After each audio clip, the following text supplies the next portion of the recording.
नमस्कार, मैं हूं आकांक्षा और आप देख रहे हैं IBC 24 मध्य प्रदेश से जुड़े हमारे इस खास बुलेटिन में आप सभी का स्वागत है।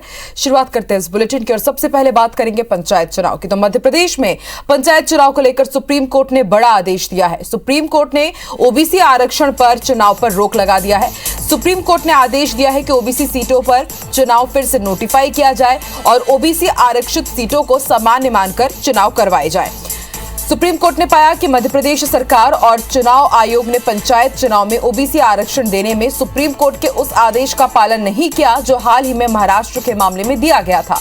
सुप्रीम कोर्ट ने कहा कि ओबीसी आरक्षण के मामले पर सरकार आग से ना खेले और चुनाव संवैधानिक दायरे में ही करवाए जाएं। ऐसा नहीं होने पर भविष्य में चुनाव रद्द भी किए जा सकते हैं। अगली सुनवाई 27 जनवरी को होगी। इधर प्रदेश बीजेपी अध्यक्ष BD शर्मा ने कहा है कि कांग्रेस चुनाव से भाग रही है, इसलिए कोर्ट जा रही है। याचिकाकर्ता कांग्रेस नेता सैयद जाफर ने सुप्रीम कोर्ट के फैसले को प्रदेश की जनता की जीत बताया। वहीं राज्य निर्वाचन आयोग के सचिव BS जामोद ने कहा कि सुप्रीम कोर्ट के फैसले की कॉपी का इंतजार कर रहे हैं, इसके बाद ही कोई फैसला लिया जाएगा। सुप्रीम कोर्ट ने आज मध्य प्रदेश सरकार और राज्य निर्वाचन आयोग से कहा कि आप जो ग्राम पंचायतों और नगर निगम नगर पालिका के चुनाव कर रहे हैं उसमें ध्यान रखें कि संविधान के अनुसार हो और चुनाव अगर संविधान के हिसाब से नहीं है तो उसको रद्द करें। यह जीत मध्य प्रदेश के उन लाखों उम्मीदवारों की जीत है जो लोग चुनाव से डर करके भागते हैं, क्योंकि जनमत नहीं होता। माननीय न्यायालय के अंदर जाने में कोई दिक्कत नहीं है, लेकिन आप चुनाव में भाग रहे हैं, चुनाव से भाग रहे हैं, तो ये तो उनकी हार के डर का कारण है। माननीय सुप्रीम कोर्ट ने क्या आदेश दिए हैं उसकी प्रति अभी तक हमें प्राप्त नहीं हुई है। जैसे ही प्रति प्राप्त होगी उसका अध्ययन करके तदनुसार उसके पालन में आगे कार्रवाई हम करेंगे। मध्य प्रदेश में पंचायत चुनाव भले ही दलगत ना हो, लेकिन बीजेपी ने इन चुनाव में बीजेपी कार्यकर्ताओं को जिताने के लिए कमर कस ली है। पंचायत चुनाव की तैयारियों के तहत बीजेपी ने पंचायत चुनाव संचालन समिति का गठन किया है। चुनाव संचालन समिति का संयोजक बीजेपी महामंत्री कविता पाटीदार को बनाया गया है। चुनाव संचालन समिति की बैठक में राष्ट्रीय सह संगठन मंत्री शिव प्रकाश, मुख्यमंत्री शिवराज सिंह चौहान और BD शर्मा समेत कई मंत्री और प्रदेश पदाधिकारी शामिल हुए। बैठक में बीजेपी नेताओं ने निर्देश दिए हैं कि चुनाव में कार्यकर्ताओं को जिताने के लिए अभी से कार्यक्रम तय कर दिए जाए। एक पंचायत में ज्यादा कार्यकर्ता मैदान में ना हो, इसके लिए मंडल स्तर पर मॉनिटरिंग कमेटी बनाई जाए जो कार्यकर्ताओं के समन्वय का काम करेगी।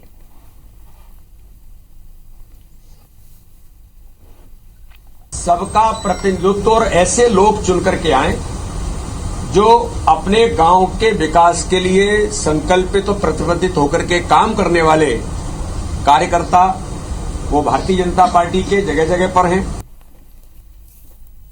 केंद्रीय नागरिक उड्डयन मंत्री ज्योतिरादित्य सिंधिया एक बार फिर ग्वालियर में 3 दिवसीय प्रवास पर हैं। बीते 15 दिन में ये उनका चौथा दौरा है। वो लगातार ग्वालियर में सक्रिय हैं और विकास कार्यों से लेकर हवाई सेवाओं के विस्तार में लगे हुए हैं। वो भिंड के चर्चित दंदरौआ धाम के लिए भी जाएंगे। इसके अलावा वो कल भाजपा के 3 मंडल विवेकानंद, हेमू कॉलोनी और दीनदयाल मंडल की बैठक भी लेने वाले हैं। सिंधिया ने ग्वालियर के विकास का बजट स्वीकृत करने के लिए केंद्रीय मंत्री नितिन गडकरी का भी धन्यवाद दिया है। 5 राज्यों के आने वाले विधानसभा चुनाव पर सिंधिया ने कहा है कि जनता जानती है कि विकास और सुरक्षा कौन करता है, इसलिए 5 राज्यों में ही बीजेपी का परचम लहराएगा। बनारस में प्रधानमंत्री के साथ CM शिवराज की बैठक के मामले में सिंधिया ने कहा कि हर विषय को चुनाव से नहीं जोड़ना चाहिए। बीजेपी अंत्योदय के लिए समर्पित पार्टी है, चुनाव तो आते जाते रहते हैं। भारतीय जनता पार्टी अंत्योदय के लिए समर्पित है। भारतीय जनता पार्टी एकात्मा के लिए समर्पित है। ये हमारे सिद्धांत है, ये हमारे मूल्य हैं। चुनाव तो आते रहेंगे, जाते रहेंगे, लेकिन जनता का विकास, क्षेत्र का विकास, यही हमारी प्राथमिकता है।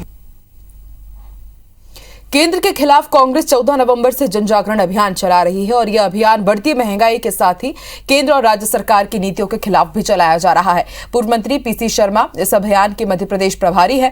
PC शर्मा ने बताया कि इस अभियान के तहत कल पूरे प्रदेश में कांग्रेस जन जागरण पदयात्रा करेगी। इसके अलावा अमेठी में राहुल गांधी और प्रियंका गांधी भी पदयात्रा करने जा रहे हैं। जन जागरण अभियान का पहला चरण 25 दिसंबर तक चलेगा। कि मध्य प्रदेश भर में जितने भी जनप्रतिनिधि हैं, जो भी जिला कांग्रेस है, जो ब्लॉक कांग्रेस के हैं और भी नेता हैं, ये सब अपने अपने क्षेत्रों में पदयात्रा करें और राहुल गांधी जी और प्रियंका गांधी की इस पदयात्रा से जो जन जागरण अभियान है महंगाई के खिलाफ, इससे जुड़े। मध्य प्रदेश में एक बार फिर से 5वीं और 8वीं की परीक्षाएं होंगी और वो भी बोर्ड एग्जाम्स होने वाले हैं। ये अगले शिक्षण सत्र में लागू होगी। स्कूल शिक्षा मंत्री इंदर सिंह परमार ने बताया कि स्कूल शिक्षा में बोर्ड परीक्षाओं को लेकर कई अहम निर्णय लिए जा रहे हैं और इसका पूरा खाका भी तैयार हो गया है। बता दें कि शिक्षा का अधिकार अधिनियम लागू होने के बाद 5वीं और 8वीं की बोर्ड परीक्षाओं को समाप्त कर दिया गया था। अधिनियम में किसी स्टूडेंट को कक्षा 8वीं तक फेल नहीं करने की बात कही गई थी। बाद में शिक्षा के स्तर को बेहतर बनाए रखने के लिए साल 2017-18 में राज्यों को 5वीं और 8वीं की परीक्षाएं बोर्ड पैटर्न पर करवाने के अधिकार दिए गए थे। इधर भोपाल में राष्ट्रीय शिक्षा नीति के सेमिनार के समापन कार्यक्रम को संबोधित करते हुए स्कूल शिक्षा मंत्री इंदर सिंह परमार ने कहा कि शिक्षा नीति को लेकर 2 करोड़ लोगों के सुझाव मिले हैं। प्रदेश में शिक्षा नीति ऐसी बनाई जाएगी जिसमें सभी राज्यों के बेहतरीन निर्णयों को लिया जाएगा।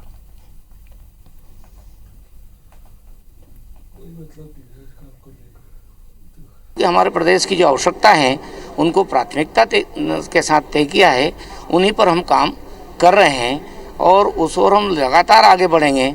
हम 2 साल में मध्य प्रदेश में शिक्षा के क्षेत्र को एक अलग से बदला हुआ माहौल देना चाहते हैं। 5वीं और 8वीं कक्षा का निर्णय हमने किया है, इस सत्र में ही हम परीक्षा लेने वाले हैं। और ज्यादा जानकारी के लिए रुक कर लेते हैं भोपाल का। बात करेंगे हमारे सहयोगी शिखिल से जो इस वक्त हमारे साथ भोपाल से लाइव जुड़ चुके हैं। शिखिल, स्कूल शिक्षा विभाग ने बड़ा फैसला लिया है। 12 साल बाद 5वीं और 8वीं के बोर्ड एग्जाम्स एक बार फिर से शुरू होने जा रहे हैं। इसके पीछे क्या कारण है और इसके साथ ही ये भी जानना चाहेंगे कि इसका कितना असर होगा बच्चों की पढ़ाई में और उनकी शिक्षा में।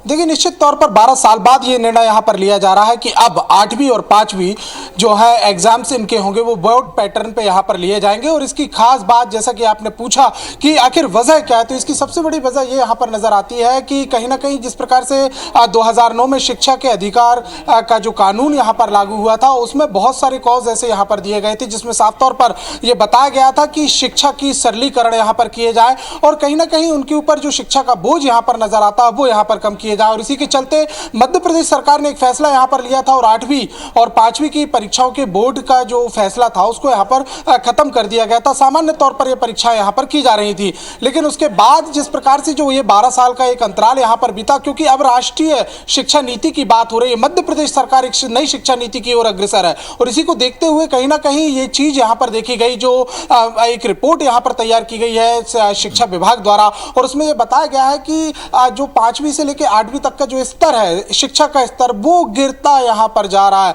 इतना ही नहीं बल्कि असर की रिपोर्ट की बात का खुलासा यहाँ पर करें या राष्ट्रीय रिपोर्टों की रिपोर्ट्स की खुलासे की बात की जाए तो इसमें भी साफ तौर पर यहाँ पर बताया गया था कि 6वीं क्लास तक के जो बच्चे यहाँ पर है वो ठीक से हिंदी तक नहीं पढ़ पाते हैं और उनके गणित का स्तर भी जो है वो तीसरी क्लास कक्षा के स्तर के बराबर है, यानी कि दुगनी कक्षा में भी स्तर जो है उनका दुगनी उस पर कम यहाँ पर दिखाई यहाँ पर देता। और इसी के चलते तमाम बैठकों के दौर भी यहाँ पर हुए। अगर देखा यहाँ पर जाए तो बीते 1 साल जबकि कोरोना यहाँ पर जारी था उसी के बीच बैठकों के दौर भी यहाँ पर चल रहे थे तो ये कयास यहाँ पर लगाए जा रहे थे कि 5वीं और 8वीं कक्षा के आखिर एग्जाम जो है वो बोर्ड पैटर्न पे कराए या नहीं। अब इसको लेकर कहीं ना कहीं हरी झंडी यहाँ सरकार ने दे दी है और साफ तौर पर प्रदेश के स्कूल शिक्षा जो मंत्री हैं इंदर सिंह परमार, उन्होंने स्पष्ट यहाँ पर कर दिया है कि अगले सत्र से इसे पूरी तरीके से लागू कर दिया जाएगा। लेकिन अधिकारियों से जिस प्रकार से हमारी बात यहाँ पर हुई है उन्होंने साफ तौर पर यह कहा है कि हो सकता है कि इस सत्र में, क्योंकि आने वाले समय में 4 महीने बाद एग्जाम्स यहाँ पर होने हैं, उसमें भी बोर्ड पैटर्न के आधार पर एग्जाम लिए जा सकते हैं।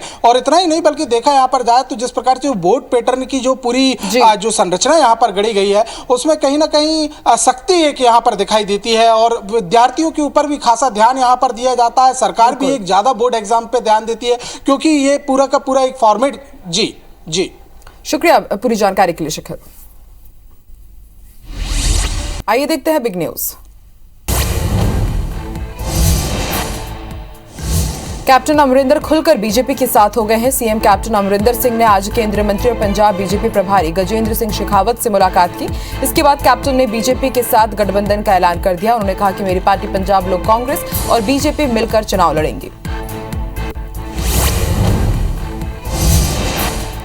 आजादी के स्वर्णिम समारोहों में भाग लेने के लिए बांग्लादेश पहुंचे राष्ट्रपति रामनाथ कोविंद के दौरे का आज आखिरी दिन है। यात्रा के समापन से पहले राष्ट्रपति ने कहा कि बांग्लादेश की अर्थव्यवस्था को मजबूत और समृद्ध बनाने के लिए भारत सहयोग करेगा।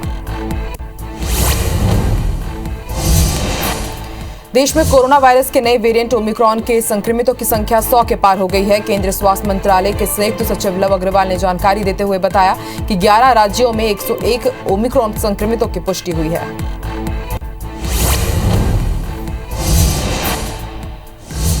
एशियन चैंपियंस ट्रॉफी के मुकाबले में भारतीय हॉकी टीम ने पाकिस्तान को 3-1 से मात दे दी है। भारत की तरफ से हरमनप्रीत सिंह ने 2 गोल किए तो वहीं 1 गोल आकाशदीप सिंह ने किया। इस जीत के साथ भारत के सेमीफाइनल में पहुंचने के चांस बढ़ गए हैं। और आइए अब रुक करते हैं कुछ दूसरी खबरों का। ग्रुप कैप्टन वरुण सिंह आज पंचतत्व में विलीन हो गए। भोपाल के बैरागढ़ स्थित विश्राम घाट में उनका अंतिम संस्कार पूरे राजकीय सम्मान के साथ किया गया। छोटे भाई तनुज सिंह और बेटे ने उन्हें मुखाग्नि दी। अंतिम संस्कार के पहले शहीद वरुण सिंह की शव यात्रा निकाली गई, जिस पर जगह जगह फूलों की बारिश की गई। साथ ही वरुण सिंह अमर रहे के नारे भी लगाए गए। सीएम शिवराज सिंह चौहान ने भी वरुण सिंह को सैल्यूट किया और उनके परिवार को सांत्वना दी। वायुसेना के कैप्टन वरुण को उनकी अंतिम उड़ान पर गार्ड ऑफ ऑनर भी दिया गया। आपको बता दें कि ग्रुप कैप्टन वरुण सिंह का पार्थिव शरीर सेना के प्लेन से गुरुवार को बेंगलुरु से भोपाल लाया गया था। उनके पार्थिव शरीर को भोपाल के सनसिटी कॉलोनी में उनके घर ले जाया गया था। तमिलनाडु के कन्नूर में 8 दिसंबर को CDS विपिन रावत के हेलीकॉप्टर क्रैश में वो घायल हुए थे और बुधवार को उनका निधन हो गया था। वरुण 7 दिन तक बेंगलुरु के अस्पताल में भर्ती रहे थे।